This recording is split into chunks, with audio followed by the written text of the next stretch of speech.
E aí galera, sejam muito bem-vindos a mais este analisador falando dos dois episódios da noite anterior de Demolidor Renascido, o 2 e o 3, que eles tinham um caráter especial, você imaginava até que ia acontecer uma coisa grandiosa, mas no final assim, aconteceu mais do mesmo de Demolidor. Isso me preocupa um pouco. Eu vou esmiuçar melhor ao longo do vídeo aqui com vocês, mas me passa uma impressão de que a série chegou no seu teto. Eu bati aqui, mas não é esse teto. Chegou no seu limite, assim, da entrega, e a gente imaginava que por estar agora na batuta da Marvel, ela ia dar um segundo passo, mas parece que ela não tá no segundo passo. E vem muito também desse caos todo que o Marvel Studios se tornou, né? Lá, não, mas a Marvel Television, mas é a mesma galera. Então, vou esmiuçar melhor com vocês. Vamos começar entrando nos méritos do episódio. Eu vou voltar entre o 2 e o 3 várias coisas, porque tem coisa que acontece no 2 e que é complementada no 3, entendeu? Então é o seguinte. A gente começa falando sobre o Rei do Crime querer proteger o Matt Murdock. E isso é uma parada, até certo ponto, genial, interessante, porque ele conseguiu com que duas partes da sociedade perseguissem o Demolidor pra ele. A população de bem vai lá e persegue o Matt Murdock por ser um herói que salvou o Fisk, que está coagido, coitado. Ele está escondido com medo do que pode acontecer com ele. E do outro lado a gente tem a VTF perseguindo o Demolidor. Então você tem esses dois pontos aqui do rolê de você ter gente atrás do Matt Murdock. Isso eu achei legal. Mas outra coisa, por exemplo, que eu não achei tão legal e que foi a solução que a Disney arrumou pra colocar sangue, né? E falar que, nossa, não, essa série é muito adulta. É colocar um sangue muito preto, visceral, assim.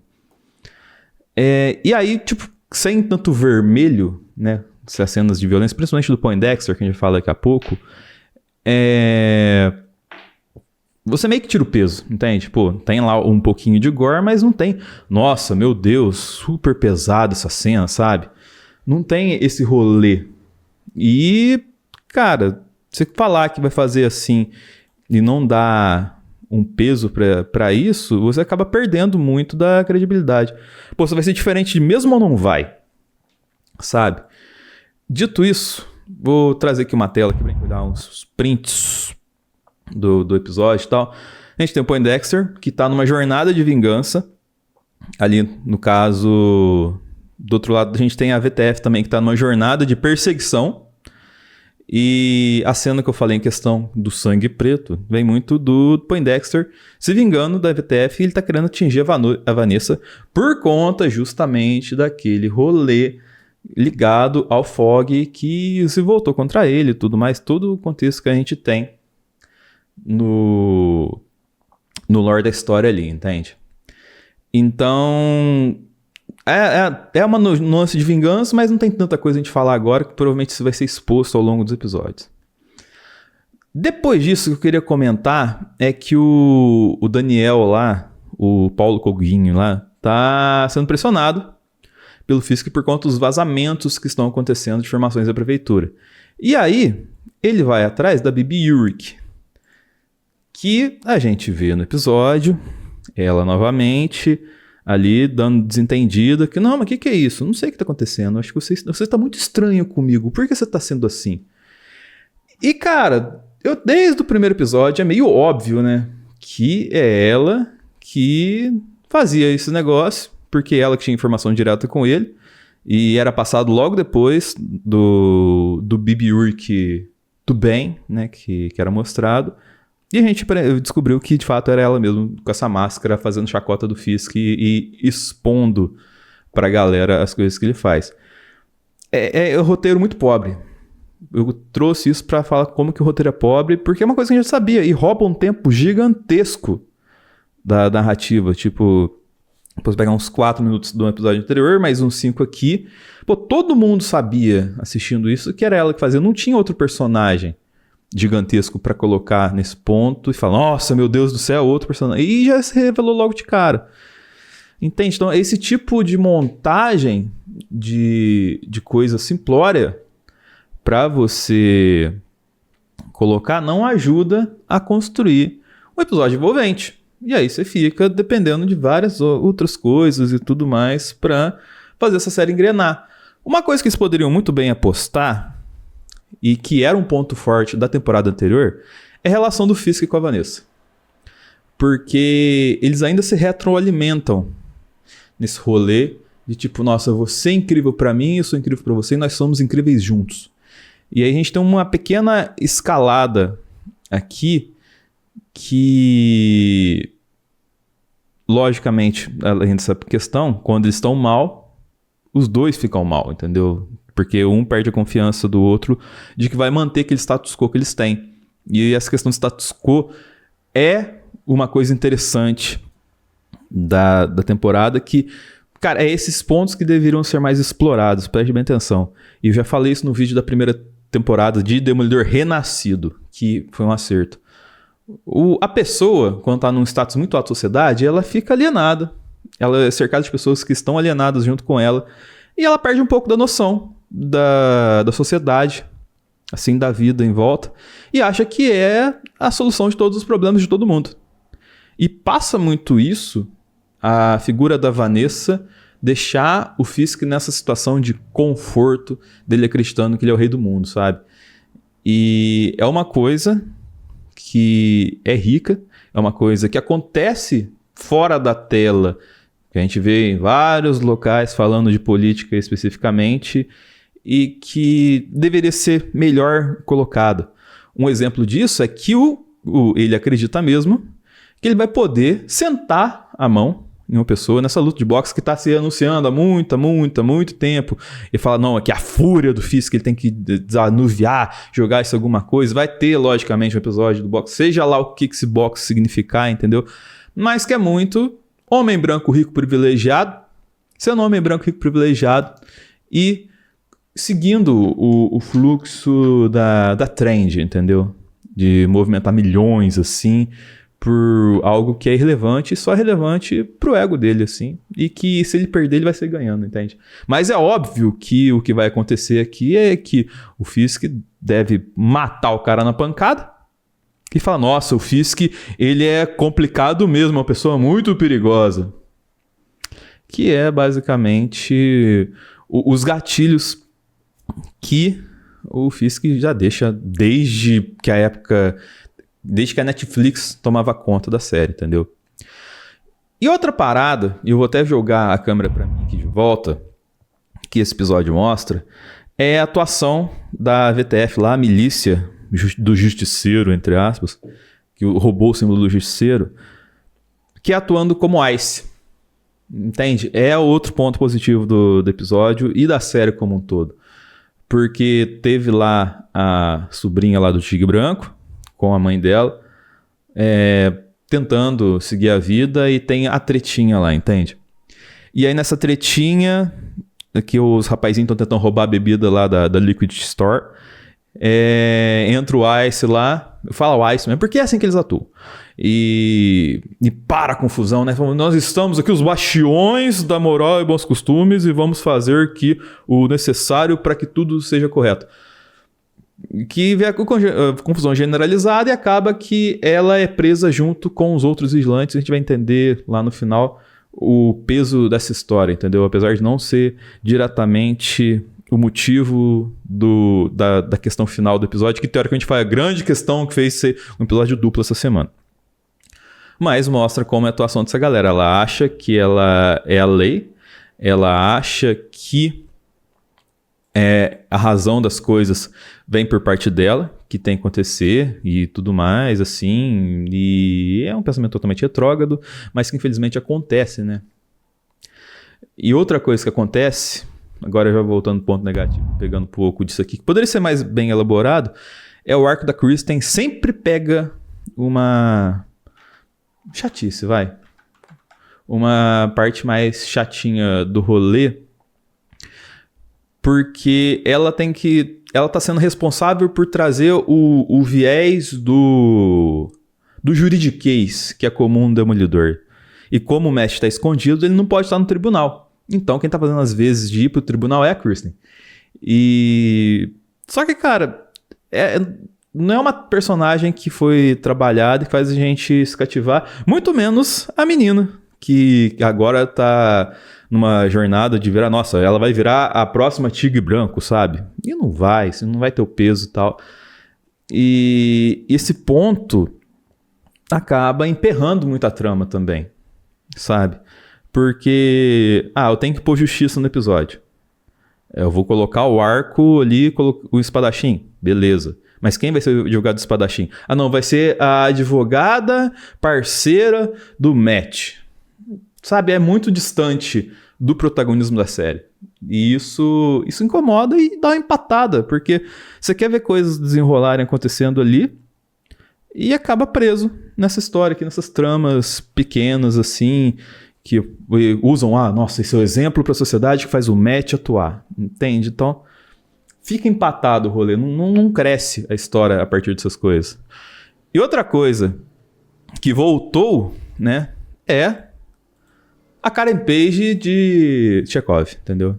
Que faz tudo, entendeu? Ela manda um documento anônimo do porto de Red Hook para a governadora para tentar incriminar o Fisk. E a governadora começa a fazer um joguinho com o Fisk fica bolado. E ao mesmo tempo ela acha lá a mulher com o Matt lá, que tá pronto pra ser pega, porque a VTF tá atrás dela, porque tendo aquela imagem que eu coloquei com o Poindexter junto, eles estão perseguindo a galera que é mais próxima ao Matt, com a justificativa de serem a moral dos bons costumes, o cacete e tudo mais.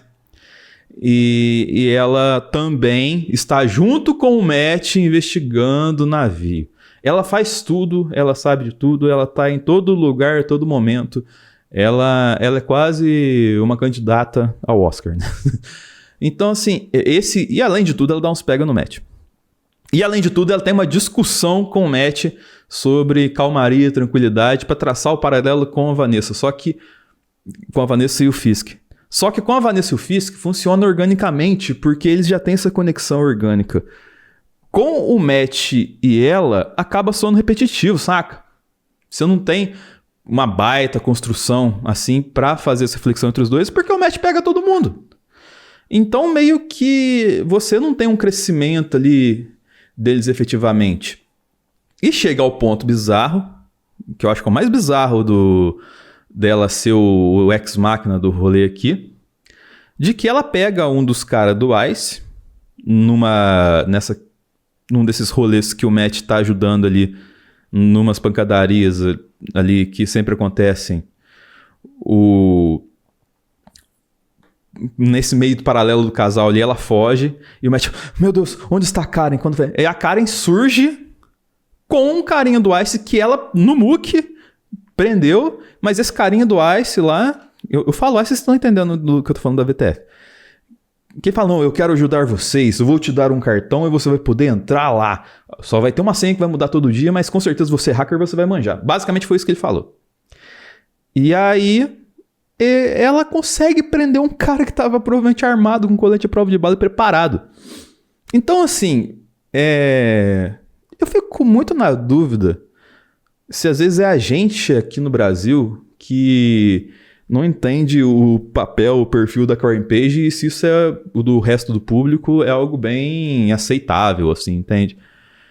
Porque não faz tanto sentido e rouba espaço de algumas tramas bem interessantes, como a Doutora Glenn, Biruleibe das ideias, com aquelas paradas que ela fica vendo, dando muita bandeirada de que dos ocorridos da última temporada com o Muso ainda estão na cabeça dela e todo o rolê com o Matt, do Matt ter dado ghost nela também.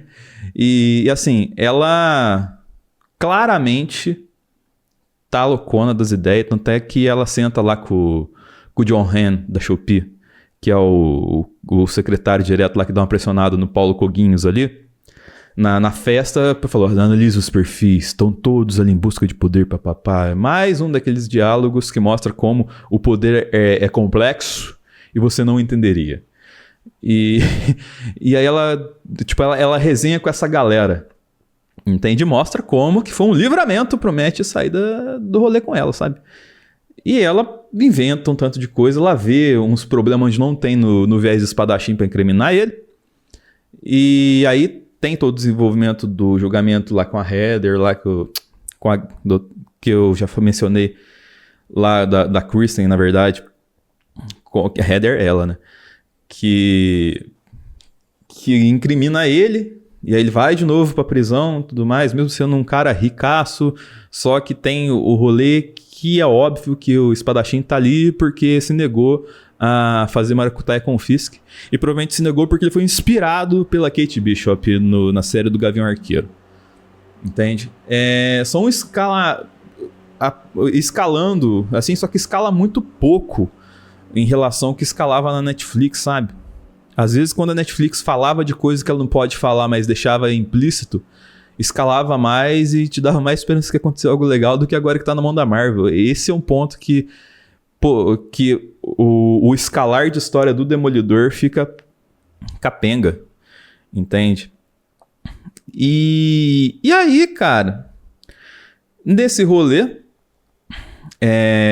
que aí uma parte interessante do episódio é que é a cena final, que é a cena da fuga ali, que é a parte que a gente se diverte, que eu acho que é o ponto positivo desse Demolidor em relação ao Demolidor da Netflix, que é o sensorial.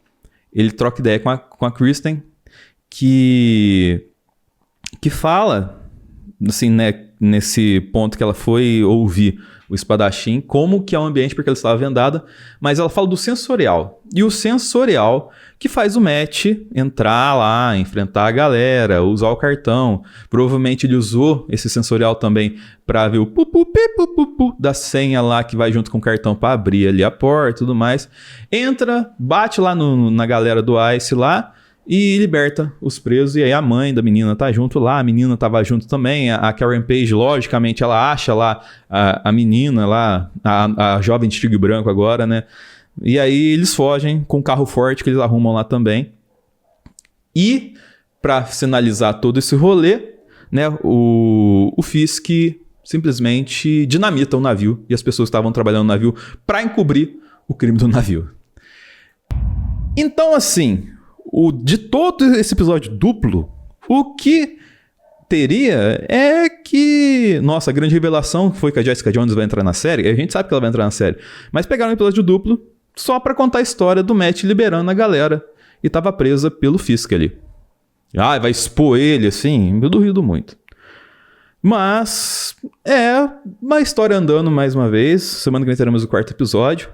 Espero que melhore, espero que eles se apeguem mais a narrativas interessantes. Porque sim, tem bastante coisa interessante do jeito que é feito o Demolidor. E que uma história legal seja contada, entende? Que a entrada de Jessica Jones na série, seja lá qual episódio for, agregue bastante a história. Dizem que a segunda parte dessa temporada, porque já teve gente que recebeu o release, esses episódios antes e tal assim, tá muito melhor que a primeira. Então a gente vai chegar no próximo episódio na metade, depois a partir da outra semana vai chegar na parte final da temporada. É isso, espero que tenham gostado do vídeo, espero que acompanhem nossas lives também. A próxima live é na terça que vem, às 8h30. Vamos falar de Darth Maul, de The Boys e muitas outras coisinhas. E assistam nossos cortes que estão aí também. Curta, compartilhe, favorite, se inscreva e até o próximo analisador.